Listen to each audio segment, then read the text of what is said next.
Welcome back to News Talk. I'm Bruce DePoy. Thanks for watching today. The Washington Capitals were the best team in hockey during the regular season, but as we know, that doesn't mean anything when it comes to predicting the outcome of the playoffs. Is this the year Washington wins the Cup, or is more disappointment ahead? This is the first of several topics we'll discuss this time with Tom Thelkeld, editor-in-chief of the DC Pro Sports Report. Welcome back. Good to have you here as always. Great to be here, Bruce. There have been conversations on sports talk radio and other places over the years which of our teams is the most likely to bring a championship back to Washington? Right. At different times, that's been a difficult question to answer. Sure. Not now, at least on paper, because you can look at the way the Washington Capitals just have found success from the beginning of the season through to the end and say they're positioned to do well in the playoffs. But as we know, playoff hockey is so different than regular season. That's right. I mean, look, in order to win a championship, you first have to make the playoffs. And the Caps usually make the playoffs. So they're basically the best team, the best bet as far as that goes. But they're also notorious, not just in D.C., but around the country, around the hockey world, really, for what some would say choking in the playoffs. Underperforming. Yeah, exactly. Not playing as well in the playoffs as they played in the regular season. Sometimes not even playing close to that level. I mean, look, this could very well happen again. Their play has leveled off in recent weeks. I suspect this is largely because they clinched the best record in the league. Home field, they've got home ice throughout the playoffs, and so at that point, it's natural for players to kind of ease up a bit, even if they don't intend to. Right now, they're really playing for more for individual goals. And I think the number one individual goal they're playing for, of course, is Braden Holtby, who's right on the cusp of setting the record. He could tie it tomorrow against the Pittsburgh Penguins of 48 wins in a season, which is the record held by Martin Brodeur, one of the all-time great goalies. And Brodeur did it in 78 games, whereas I believe Holtby has only played in 63.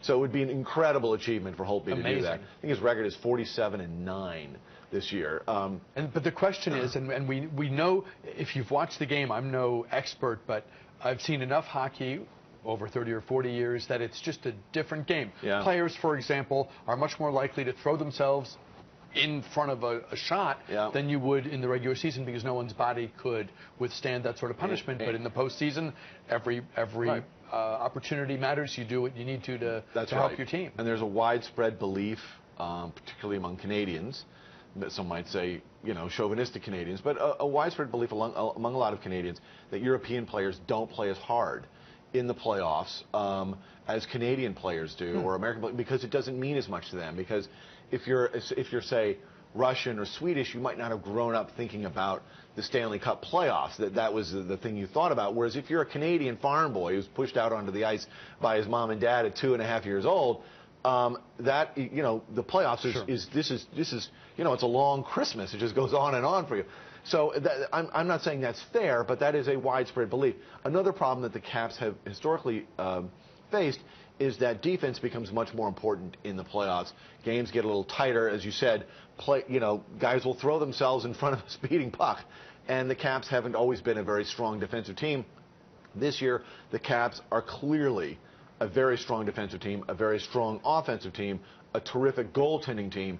This is a classic team that is built to win any kind of game you want to play. If a genie gave you one wish for the NHL playoffs this season, would it be the hot goaltender, given what we know about the impact a hot goalie can have, getting his team deep and maybe to the Cup? Yeah, hot goaltenders take teams that you look at the rest of the roster and think these guys are not one of the two best teams in the league. Why are they in the Stanley Cup Finals? You want a hot goaltender. And last night aside, where Holtby played well until the third period, and the Caps really had a 3-1 lead. They lost. The Islanders scored 2 goals in less than a minute to tie the game, and then the Caps lost it in overtime. Holtby has been very obviously ferociously hot most of the year. But also in a way, it's a team award. If Holtby can set the record, defense has been much better this year. Another record that they could be looking for is Alex Ovechkin. He has 47 goals. He's a fantastic player again. With 3 games left, he needs 3 goals to hit 50 goals for the season. I think that would be the 7th time.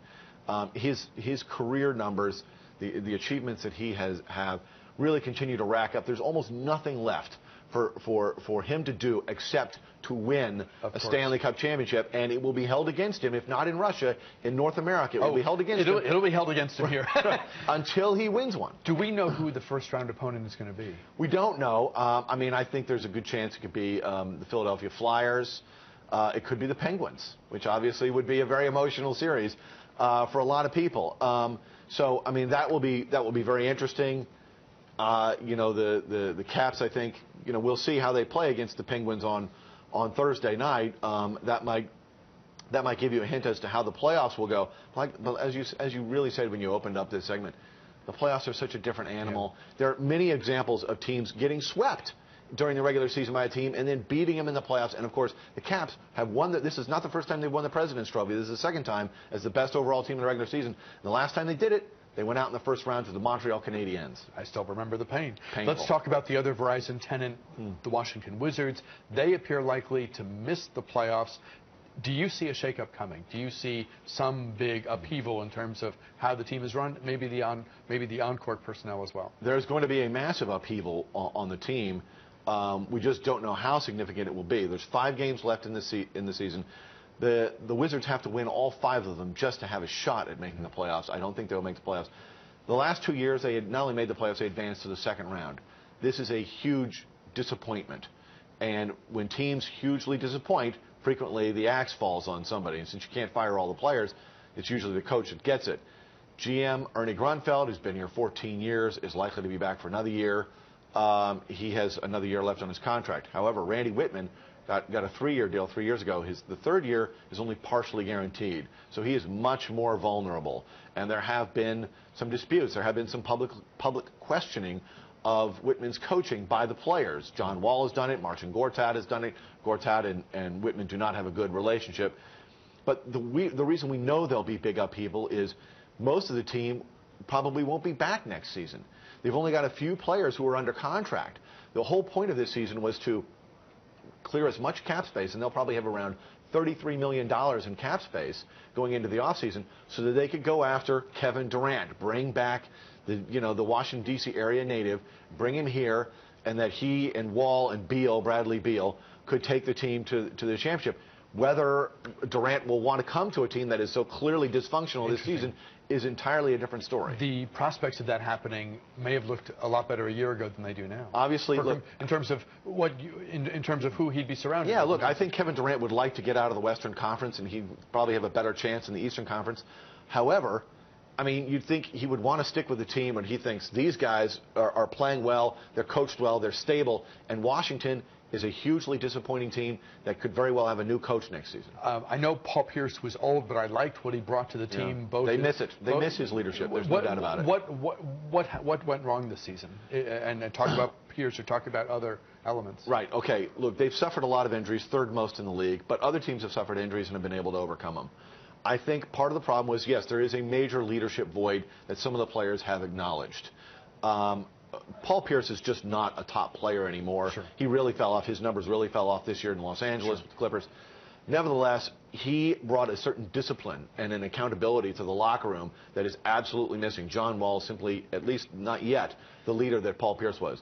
Also, I liked having him around for that reason. Yeah, that's right. And you could count on him late in games. He would take shots. Even if he coasted for 30 minutes in a game, you knew he was there for the last 5 minutes. I think a part of the problem is something I've alluded to. A lot of these guys who are not going to be back next year, they understand that they're rentals.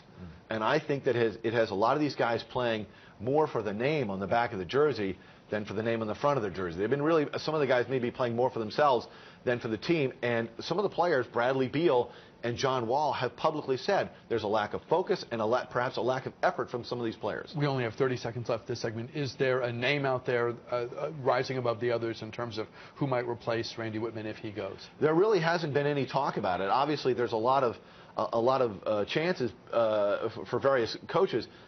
The NBA is a recycling kind of league. They didn't recycle with Whitman. They promoted somebody with Whitman. And it would be interesting to find a young guy, someone who is, probably in the Western Conference where most of the success is, somebody who hasn't had a shot at it and can sort of build this team and get them really refocused again, because we saw a huge lack of focus where guys weren't paying attention, particularly on the defensive end. A hugely disappointing season for the Wizards. More of our conversation with Tom Thelkeld of the DC Pro Sports Report on air and online at news8newstalk.com.